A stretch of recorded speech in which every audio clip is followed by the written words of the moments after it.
Good evening, ladies and gentlemen. Welcome to the 0 followers of my show, my Hogmanay show. Welcome. At the moment, I've played Auld Lang Syne, and we have 0 people have watched this. We're okay with that, but we're going to keep ploughing on. Welcome.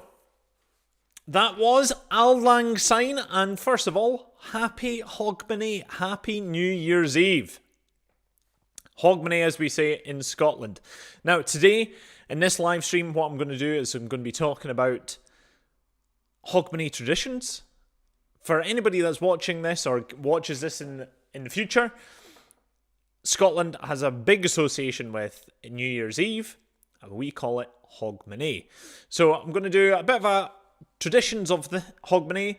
We're going to do a bit of a personal 2025 review, as I've seen all these personal development people across the world on YouTube and other social media platforms doing their 2025 review. So I'm going to do the same, and I'm going to do some goals for 2026 as well. So hope you enjoy, and this is going to start me with one of my friends' posts. Now, hopefully this will come up. Haste ye back.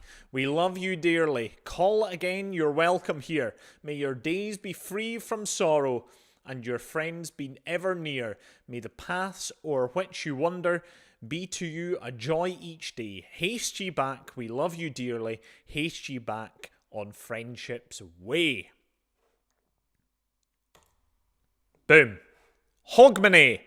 Well, Hogmanay is the name that I have used and I've only ever known as what New Year's Eve is called. Now, the funny thing about it is a number of different cultures, different countries use different words. Primarily it would be called New Year's Eve or some other thing, but I've always known it as Hogmanay. Well, the reason I never knew why it was called Hogmanay, so I found this. The Little Book of Christmas and Hogmanay, Scotland's finest festive traditions by Anna Marshall. I found this in a local bookshop. Anna Marshall, well done. This is a very nice book. And it says, Hogmanay is the Scots term for New Year's Eve, as I've already said. The banning of Christmas celebrations in 1640 had a huge influence on the growth and popularity of Hogmanay in Scotland, which became the focus of winter festivities for Scottish people. The exact origins of Hogmanay have been debated for centuries.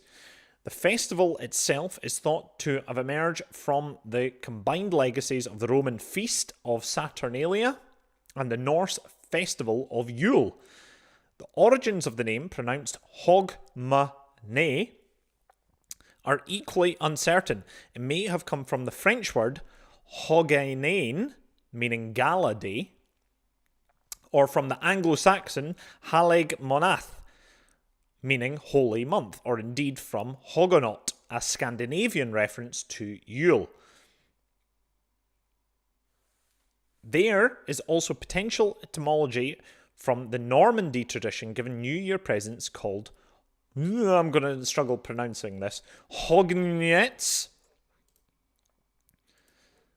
Whatever its roots, for the Scottish people, Hogmanay is synonymous with warm hospitality, whiskey, energetic celebrations such as ceilidh and live musics, and it is in its form, core essence, welcoming people into the party.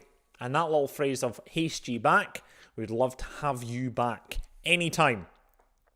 Now, that tune that I first played is synonymous with Hogmanay, and that is Robert Burns's Auld Lang Syne. Now, the words for Auld Lang Syne are obviously very important. Now, we always say them. And should auld acquaintance be forgot and never brought to mind. Should auld acquaintance be forgot and Auld Lang Syne. For Auld Lang Syne, for Auld Lang Syne, my joy. For Auld Lang Syne, we'll tak a cup of kindness yet.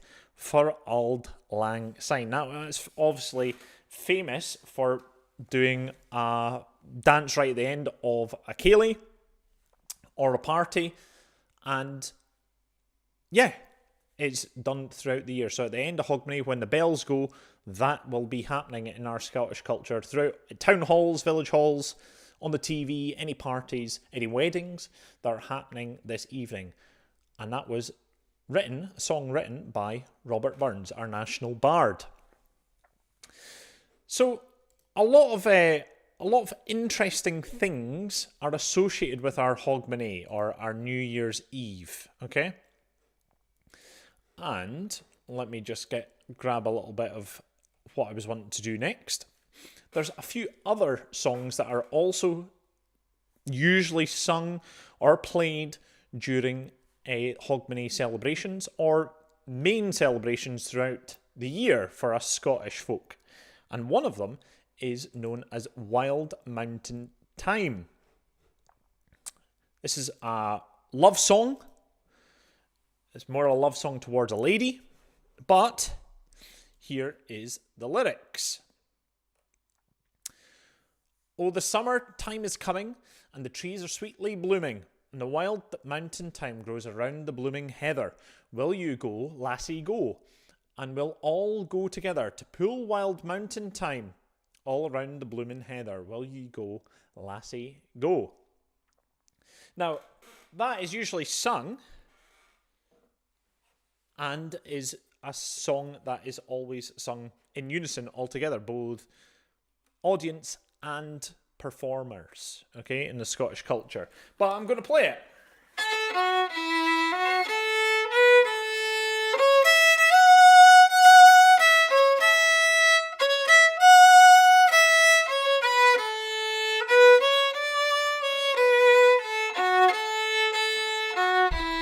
Lassie, go.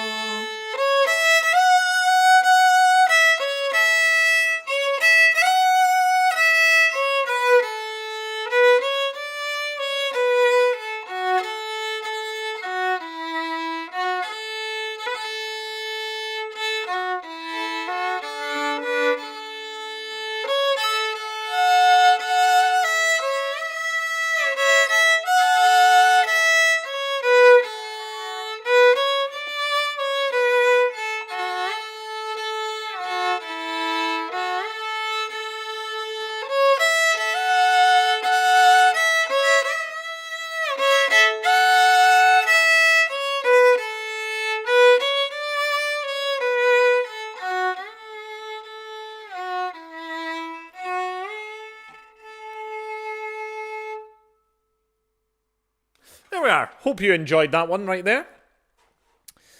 So that was Wild Mountain Thyme. Now, as I said, a little bit of a love song for that, but it's also just a general one for love of country, love of culture. Now, one of the things, as I've said, I wanted to talk about is a 2025 year review.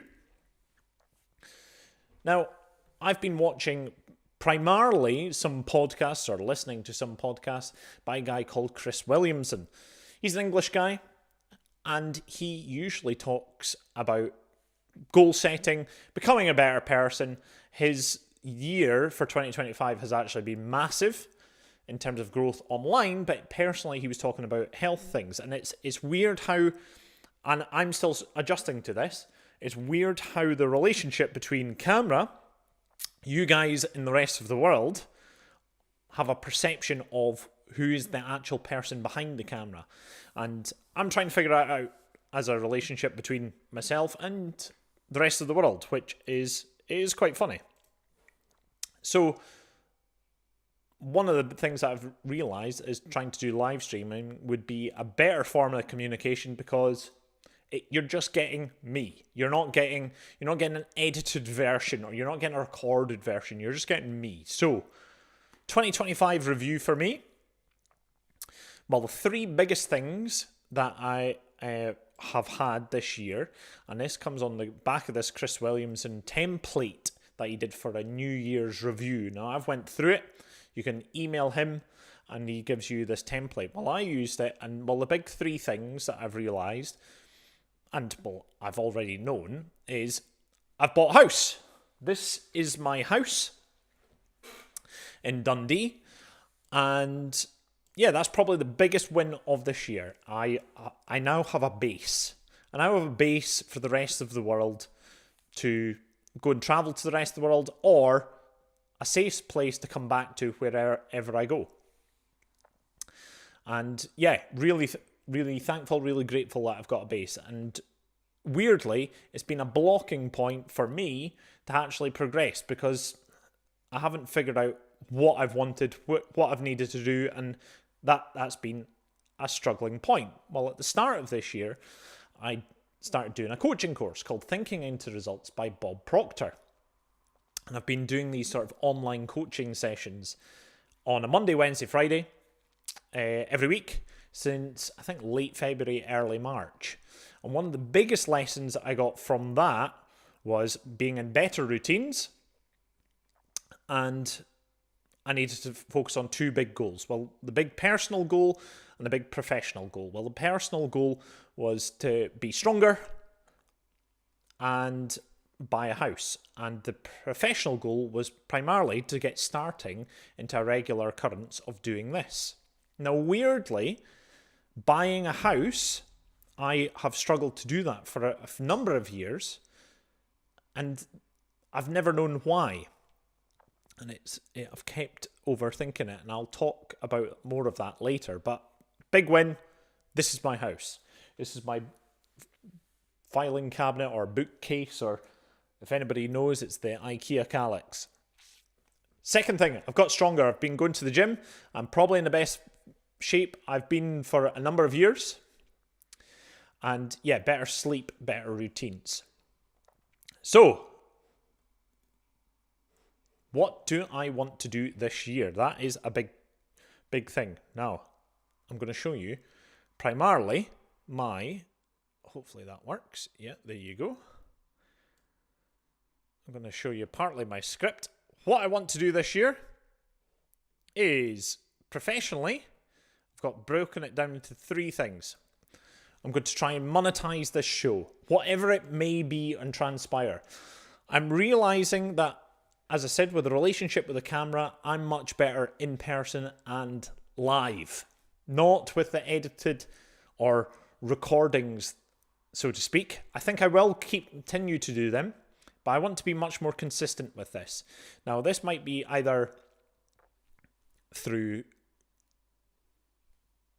doing this, or it might go into a different avenue, as in like real life stuff or outside. I'm not too sure on that front.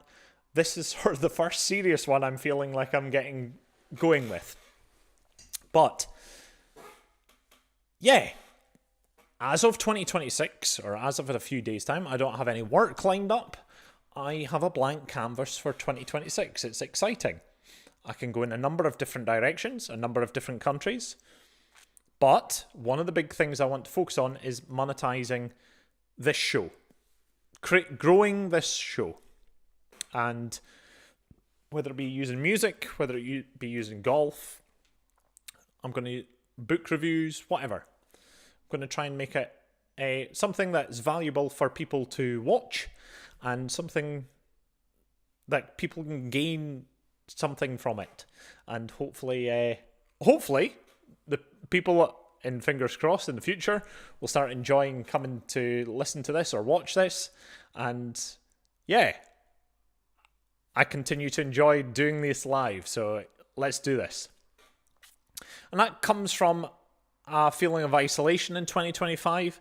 Well, one of the big things I want to do is find a community of creative people that actually work and would want to help support both this show, but also I've realised this year I've got a very entrepreneurial / creative brain, and you can't really do it all on your own.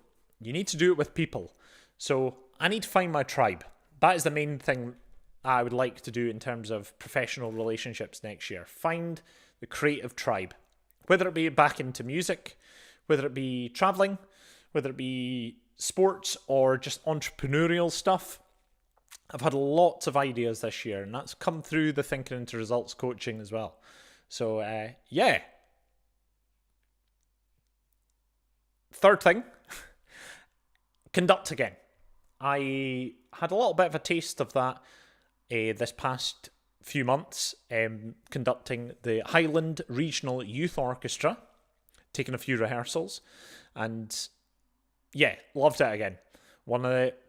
Weirdly, feel like it's a safe place for me, but also somewhere I can thrive. I can be in the moment, and I know I'm good at rehearsing. I know I'm good at conducting youth groups in particular. So, yeah, back into conducting would be nice. Now, personally, better strength. I want to continue going to the gym. I also want to be able to be more flexible. Got very tight hamstrings from playing football as a youngster, so I want to try and get that a little bit better. Stronger relationships, both professionally and personally. And who knows, maybe even a partner. That would be nice. And the last thing, I would want to travel a bit again. Loved Australia. There's this feeling of going back to Melbourne, but doesn't necessarily need to be. It could be somewhere else just for a wee while. I would love to go and see Italy for a bit. And then, who knows, maybe back after that. But it's something very exciting seeing a blank canvas and also not feeling nervous, because something good will happen. I know that. So, why am I sharing all of this? Well, a little bit I've realised over several years, I've put myself under so much pressure to perform. That's what it's been. It's perform at golf, achieve at golf, perform at music, perform achieving good grades, because if I don't, I'm a failure. And in a weird way, and we are how many minutes into this live stream? Quite a number of minutes into this live stream, and still nobody has watched this. This is outstanding. It's actually been the thing that's got in the way of me making progress in all aspects of life. I've been looking for the best job, the perfect best friend, the perfect house, the perfect travel itinerary, the perfect romantic love, all of these have actually been barriers, and have actually got in the way of me moving forward. On a good thing, that's good high standards. On a bad thing, it's stopped me from actually moving forward. And the biggest thing, as I mentioned, was buying a house. Now that sounds pretty mundane, and you see a lot of people going, oh, don't buy a house, go and follow your passion. Well, what do you do when you're not too sure because you've got lots of passions? And what do you do if you feel like no matter what you want or what you talk about, or you're not sure, you need people to talk through things with to sort of understand? I recently saw a video where people talk about your sanity. Your sanity is not in here. Your sanity is actually outsourced to the people that are around you. If you don't have many people around you, then you can't find barriers or can't necessarily get people to go, oh, that's the wrong thing to do, or oh, that's the right thing to do. Permission to get through into that making a decision. And with a decision such as big as buying a house, that's been a thing of, is it the right thing? Is it the wrong thing? You see differing views. You have different judgments of, oh, flat, non-flat, garden, location. It becomes a complicated picture. And when you've got a lot of other ideas, it becomes a very complicated picture. So my strategy in hindsight has been to do nothing. This year, I did something. And this thing overall has been fear or perfectionism. The fear of getting it wrong. Well, rather than having an expectation that's so high trying to live up to. I remember seeing a quote by a guy called Benjamin Zander, who's a musical conductor. And he's on about giving advice to people in terms of giving an A to yourself. You are enough. But he doesn't mean it like that in terms of you are enough, because that doesn't promote moving forward with things. What is the vision? I want to be creative. Life is not an expectation to live up to, but is a possibility to live into. Now, one of the strategies that Benjamin Zander talks about is getting his students at his school to write a letter for the end of the year. In the first lesson, you have one piece of homework, and I need you to write a letter dated the last lesson of this year, addressed to me. Dear Mr. Zander, I got my A because. And then you have to write the contents of your letter. What they're going to do, who they're going to be, what amazing pieces they're going to practice, who they could be, who they would be. That they start putting massive amounts of joy, delight, and possibility in the person that they are writing that managed to get this incredible grade. And then what he does is simple. He's like, I want you to fall in love with the person that you've written in that letter. Well, on this coaching course, they did a very similar strategy. So, dear Jack, I am so happy and grateful to tell you that 2026 has been an unbelievable year. And this is my letter to myself. Now, I'm not going to tell you, but it's massive. It's a big goals in here, okay? I'm going to try and love and fall in love with the person that is in this letter. And as I said with the quote from Benjamin, it's not an expectation to live up to of like, oh, I need to go and do this. No. But it's a possibility of living into. This is possible. And I've thought it. So I might as well try and not even necessarily try. Be the person that's in that letter, because it would be bloody cool to be that person in that letter. So that's what I'm going to go and try and do. Other thing that I was mentioning earlier in terms of fear and perfectionism, that was the blockade in the way.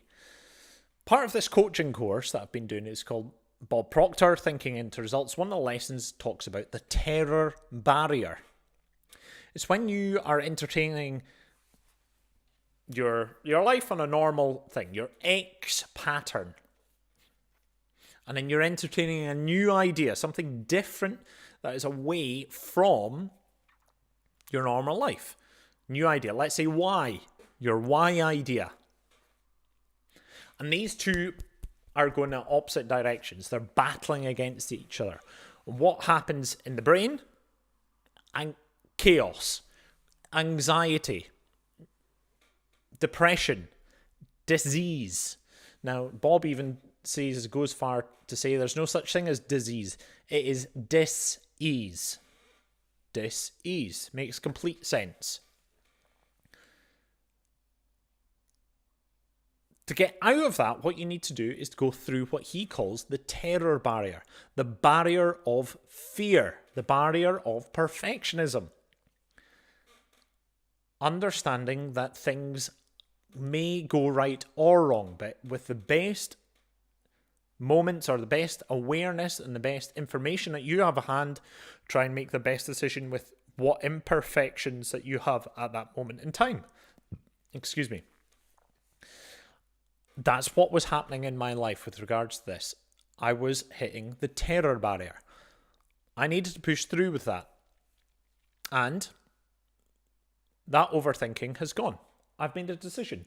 And the decision is the visual representation of these four walls, my house. And I'm glad I've done it, because in this moment, life is better. Now, I'm not saying life was bad previous. I've had a great year. I've been living in the Highlands. I've done some great golfing experiences. I've met some incredibly lovely people up north. I've seen some beautiful landscapes in Sutherland, the Highlands, the West Coast. It's been a great year, but it's given me time to think, to reset, and to start building. And the start of the foundation is this place.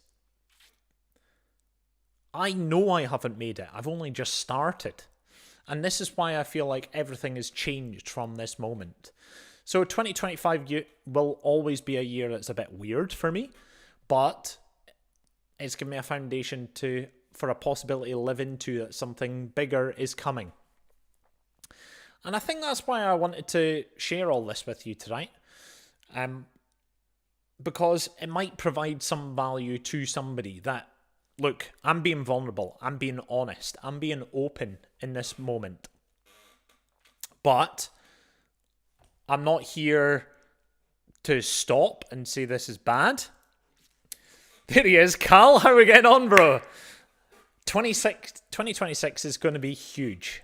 And I already know that. And it sounds weird that I already know that. It's just, rather than living up to it and trying to achieve that, I feel like it's unfolding as we speak. I have it in here, and life is just going to unravel in this world. To be a little bit spiritual, God has given me these imaginative ideas.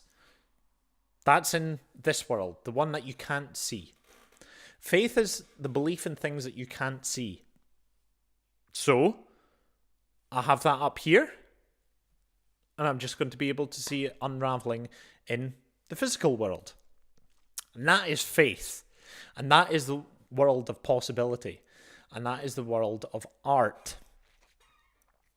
So, I want to go back to the little quote that I showed you earlier. And this is what I want to have as a sort of foundation for this year. Haste ye back, we love you dearly. Call again, you're welcome here. May your days be free from sorrow, and your friends be ever near. May the paths o'er which you wander be to you a joy each day. Haste ye back, we love you dearly. May the best you've ever seen be the worst you'll ever see. May a moose never leave your girnel with a teardrop in his eye. May I keep faith and fearty till you're old enough to die. May ye I be just as happy, and I wish ye I to be. That's a toast for a lovely new year. Hopefully this year will be an absolute magical year for you. I hope it's going to be a magical year for me. And without further ado, there's a few other songs that are played at a Hogmanay. One of them is Loch Lomond, which is a famous loch in Scotland.